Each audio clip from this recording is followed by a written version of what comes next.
Hello student, आज हम लोग समझेंगे कि फेज़, न्यूट्रल और अर्थिंग जो वायर होता है उसमें डिफरेंस क्या होता है। क्योंकि जो पावर हाउस या फिर जो ट्रांसफ़र से हमारे घरों तक लाइट आती है, करंट आती है, उसमें ये होता है कि फेज़ भी लगे होते हैं, न्यूट्रल और अर्थिंग। कैसे? उसका मतलब जो फेज़ है, अर्थिंग है, न्यूट्रल है, इन तीनों का अलग अलग काम क्या होता है, क्योंकि तीनों क्या है, अलग अलग कामों के लिए लगाए जाते हैं।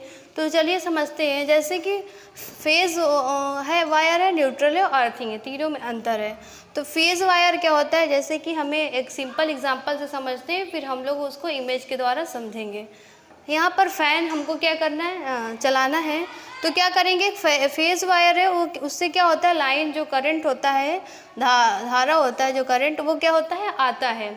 मतलब जो फेज़ वायर से होगा करंट आएगा, और फिर अगर जो न्यूट्रल वायर होता है वो रिटर्न पाथ होता है। जो एक्स्ट्रा जो लाइन होता है वो क्या हो जाएगा, वापस जाएगा।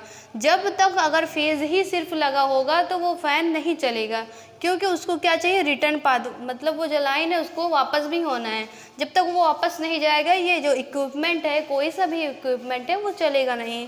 तो फेज़ वायर से जाता है और न्यूट्रल से क्या होता है, वापस आता है। इसको हम रिटर्न पाथ भी कहते हैं, ठीक है। तो ये फेज़ वायर क्या कंडक्टर के जैसे होता है, लाइन का काम करता है, ये रिटर्न पाथ। अब अर्थिंग की बात होगी। जो अर्थिंग वायर होता है, कभी कभी जैसे हमारे यहाँ पर फ़ैन ही है, अगर कुछ जैसे फ्रिज वगैरह चला रहे हैं, एसी वगैरह, या फिर और कोई ओवन वगैरह, तो उसमें क्या होता है, करंट कभी कभी उतरने लगता है, झटका लगता है जब भी हम छूते हैं। तो अर्थिंग वायर इसलिए लगाया जाता है एक अलग से। हाँ, तो उसमें क्या होता है, एक ज़मीन में, पहले तो सिर्फ समझ लेते हैं काम। अर्थिंग वायर क्या होता है, इसका जो इसमें जो एक्स्ट्रा करंट रहेगा, जैसे फेज़ वायर से करंट आ रहा है तो यहाँ पे क्या होगा, कभी कभी इसका तार इधर उधर हो जाता है, तो इसमें क्या, जो फ्रिज वगैरह रहेगा उसमें वो लाइट उतरने लगता है। तो वही एक्स्ट्रा जो करंट होता है उसको प्रोडक्टिव, उसको क्या करने के लिए, कंट्रोल करने के लिए एक अर्थिंग वायर लगाते हैं, ताकि जो एक्स्ट्रा वायर हो वो अर्थिंग में चला जाए, अर्थिंग वायर से चला जाए और हमें क्या, करंट ना लगे। तो इस तरीके का हो गया तीनों का काम। अब हम लोग समझते हैं तीनों का कलर क्या होता है। तो जैसे स्क्रीन पर आप देख रहे हैं, एक क्या है, रेड है, येलो है और ब्लू है। वो जो RYB इसको बोलते हैं, ये जो RYB कलर है वो क्या होते हैं, फेज़ वायर होते हैं, ठीक है। और न्यूट्रल और अर्थिंग वायर का अब दूसरा इमेज देखिए।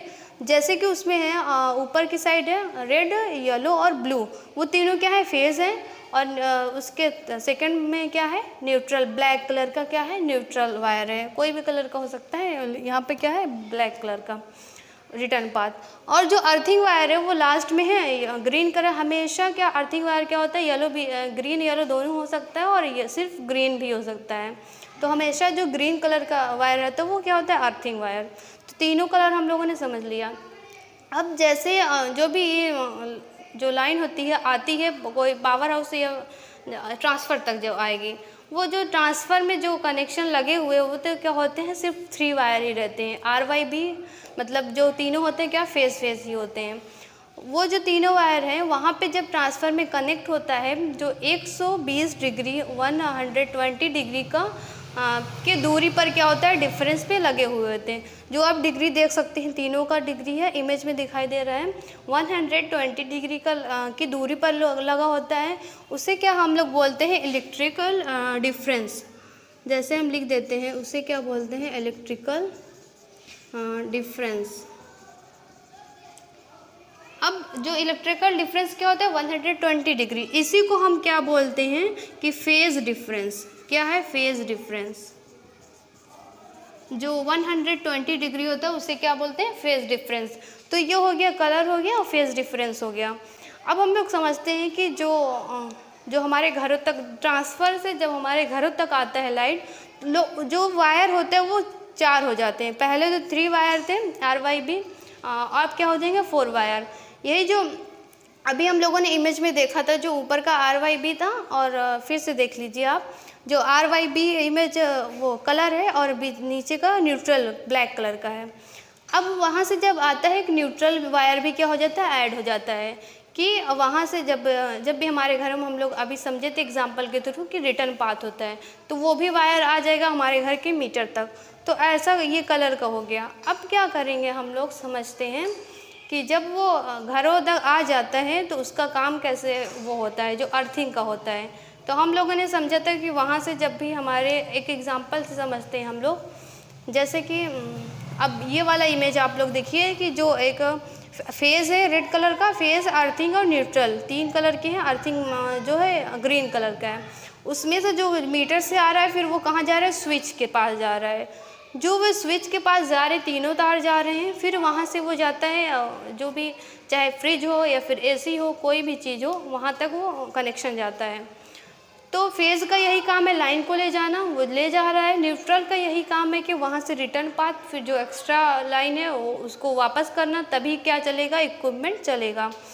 और जो है अर्थिंग जो है, जो एक्स्ट्रा कभी कभी फेज़ का तार इधर उधर हो जाके जो उसमें करंट उतरने लगता है, उसी को कंट्रोल करने के लिए हम उसमें क्या अर्थिंग तार लगा देते हैं। जब भी हम उसको छूते हैं तो हमें करंट नहीं लगता। आखिर क्यों नहीं लगता, क्योंकि हमें भी करंट लगना चाहिए। तो ये भी समझने के लिए हम लोग क्या करते हैं, एक एग्जांपल लेते हैं।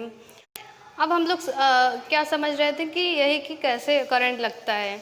तो जब अर्थिंग तार लगा देते हैं तो उससे क्यों उसके बाद नहीं लगता। अगर अर्थिंग तार नहीं लगाएंगे तो हमको मेरे ऊपर क्या कर लेगा, अर्थ बना लेगा, वो करंट आ जाता है। तो ऐसा क्या, तो फिर हम लोग पहले समझते हैं अर्थिंग तार कैसे लगता है। कब अभी अपने ही घर में लगा सकते हैं आप ऐड करके ग्रीन कलर का जो भी अर्थिंग वायर होता है। कैसे लगता है कि आप इमेज में देखिए, ये एक क्या है, खम्बे टाइप है, फिर वहाँ पे क्या ज़मीन को गड्ढा खोद के फिर वहाँ पर एक प्लेट बिछाया जाता है।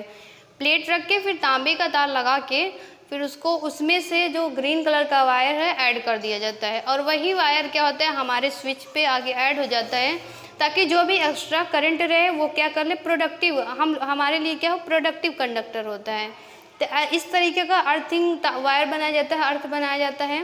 तो ये हो गया। अब हम लोग क्या कैसे ये समझ रहे हैं कैसे हम लोगों को नहीं लगता। क्यों नहीं लगता, क्योंकि जो होता है जैसे कि जो रेजिस्टेंस होता है, एक प्रतिरोध होगा, जो रुकावट आती है जब भी हम लोग करंट में, तो हम लोगों का जो रेजिस्टेंस होता है, प्रतिरोध जो होता है, वो क्या होता है, इमेज में देखिए आप कि जैसे ड्राई स्किन के लिए, जो ड्राई स्किन होती है एकदम सूखा ड्राई स्किन होगा, उसमें क्या होगा 1 लाख ओम से 6 लाख ओम तक क्या होते हैं, प्रतिरोध होते हैं।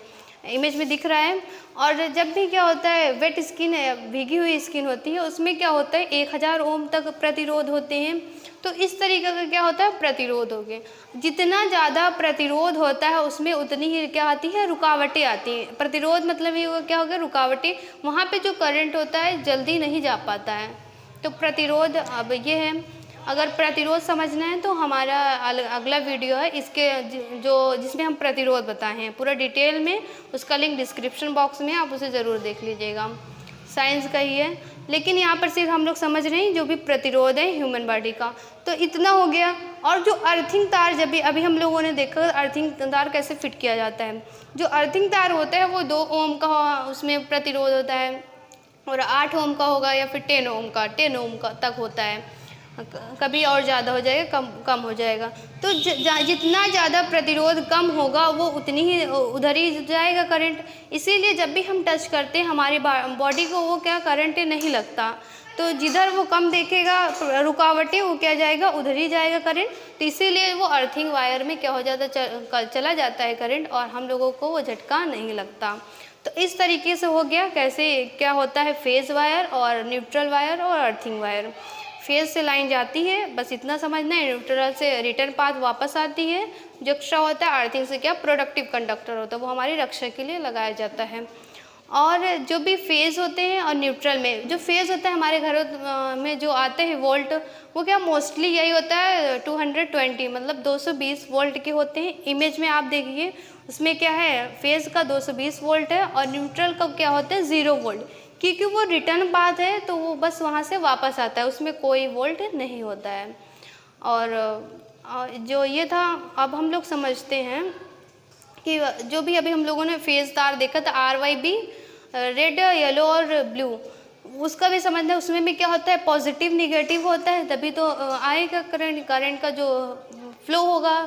तो जो पॉजिटिव होता है वो रेड और येलो, इमेज में आप देख सकते हैं। जो पॉजिटिव कैसा है, रेड और येलो है, और निगेटिव कैसा है, ब्लू वाला जो वायर होता है वो निगेटिव होता है। तो पॉजिटिव निगेटिव समझ लिए हम लोग। अब हम लोगों को समझना है कि जो भी प्लग होता है, जो सॉकेट होता है, उसमें कौन सा न्यूट्रल कौन सा फेज़ होता है, इसको बस समझने के लिए तो हम लोग इमेज के द्वारा समझते हैं, ठीक है। तो जो भी प्लग लगाते हैं हम लोग, इमेज में देखिए जो प्लग है और सॉकेट है, दोनों हैं। तो जो प्लग का ऊपर का जो सबसे बड़ा होता है, जो उसमें क्या होता है, अर्थिंग वायर लगती हैं, और जो साइड का एक साइड न्यूट्रल होगा, उस साइड का क्या होगा, फेज़ लगा होता है। तो एक साइड का न्यूट्रल फेज़ चाहे जो कर सकते हैं, ऊपर की साइड क्या होता है, अर्थिंग होता है। इसी तरीके से जो सॉकेट होता है उसमें भी ऊपर का क्या होगा, अर्थिंग होगा, एक साइड का न्यूट्रल होगा, दूसरे साइड का फेज़ होगा। अब ये भी समझना है कि जो न्यूट्रल का नहीं, अर्थिंग का जो होता है वो बड़े क्यों होते हैं, जो प्लग में लगे हुए थे ना बड़े से, तो वो उसका दोनों फेज़ और न्यूट्रल का इक्वल होता है। उसका क्या होता है, बड़ा इसलिए होता है कि जो एक्स्ट्रा हमारा जो करंट होता है उसको पहले ही क्या कर ले, वो जो प्लग के द्वारा वो चला जाए अर्थिंग वायर में। इसीलिए क्या करता है, इसीलिए वो क्या होता है, बड़ा होता है, ताकि जो हमको करंट ना लगे, तब वो फेज़ और न्यूट्रल जाता है। तो आज हम लोगों ने सारा समझ लिया, फेज़ क्या होता है, न्यूट्रल क्या होता है और अर्थिंग क्या होता है। और अगर ये वीडियो अच्छी लगी हो तो प्लीज़ लाइक कीजिए, शेयर कीजिए, सब्सक्राइब कीजिए। Thank you.